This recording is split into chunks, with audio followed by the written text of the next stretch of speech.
Bonjour, dans le cadre du programme SVT Monde des cours de soutien à distance, chapitre de consommation de la matière organique et libération d'énergie.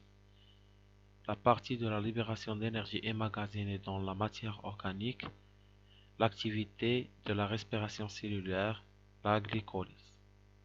Alors, on débute par une définition de la respiration cellulaire.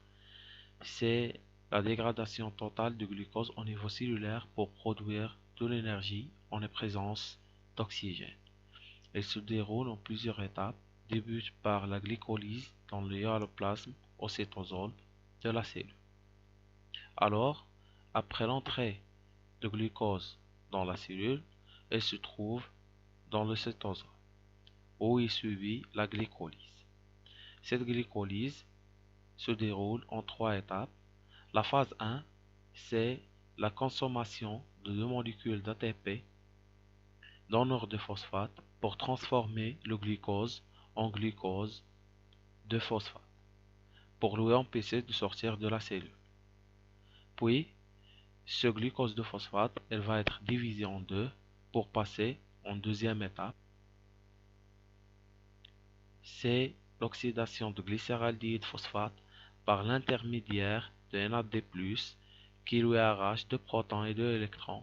En deuxième temps, on a l'ajout d'un phosphate pour former le glycéraldéhyde de phosphate. La troisième étape, c'est la synthèse d'ATP et la formation d'acide pyruvique. Alors, comme bilan énergétique, on a consommation de 2 ATP, production de 4 ATP et production de 2 NADH+. Bilan chimique, consommation d'une molécule de glucose et production de 2 pyruvates. Alors, la glycolyse est un ensemble de réactions chimiques catalysées par des enzymes entraînant la formation de 2 pyruvates, 2 ATP et 2 NADH+, au niveau de cytosol. La glycolyse est une étape anaérobie, c'est pour cela on dit que c'est une étape commune avec la fermentation. Merci.